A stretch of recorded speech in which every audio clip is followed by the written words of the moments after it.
book and the movie obviously have really struck a chord with people. Yeah. When people walk away from seeing this movie, is there a message? Is there something you hope that they take away from the experience of seeing it? I just think the world would be a better place if there were more people like Charlie, who is so compassionate and empathetic and non-judgmental and accepting. And everyone has a story. People tend to judge and interpret behavior without going to the source of that behavior. Like they say that every saint, has a past and every sinner has a future. And it's so true. You can't, I don't know, people can change and people make mistakes and people are human, and you kind of need to love them for that. And I hope that people take that away, finding a way to love their imperfections and love themselves. And really, you can't truly accept other people until you accept yourself, and you can't really accept yourself until you accept other people. It kind of all weirdly goes hand in hand. And when you show kindness and compassion for yourself, then you're able to extend it, and it's all inextricably linked. So I think it would be that. And last question here. The film just premiered at the Toronto Film Festival. Yes. That's, a very prestigious film festival. What was the experience of that like for you? What did you sort of take away from that experience? I wasn't sure if it was going to be a movie that would be for like a cult group of kids that would love this movie and they loved the book or whatever. But what I took away from the film festival was actually that,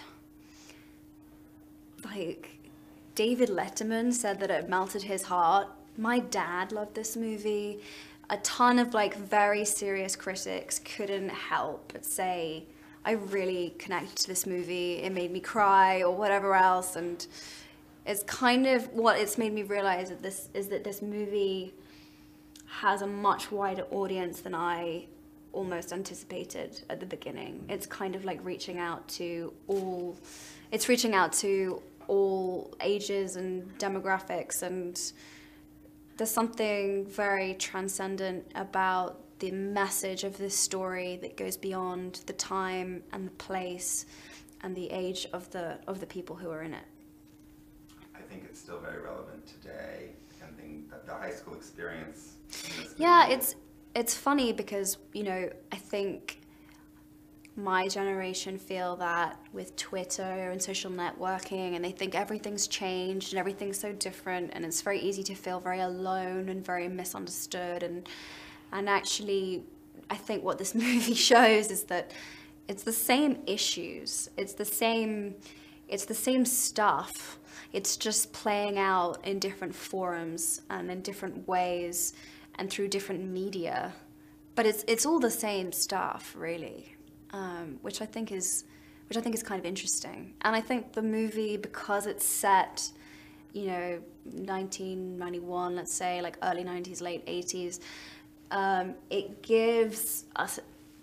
It suddenly gave me enough distance watching it that I didn't feel like someone was trying to be me, or like trying to be me and my friends, which felt kind of like awkward and not really right, but also close enough that I felt like it was really speaking to me. So I think that's kind of it's a nice throwback when there weren't iPhones and Twitter and tons of social media, and it's kind of like a nice, I don't know, back to, I want to say a slightly simpler time, but there's no such thing. But I think it's nice that it's set. And it also introduces people to a whole new soundtrack for their lives. I mean, that's one of the things that I keep getting told about this movie is like, oh, like such great bands, such great music, and people are discovering the Smiths again, and David Bowie, and the Cocteau Twins, and like, it's really, I think there's going to be a renaissance of the music of that time, which is awesome.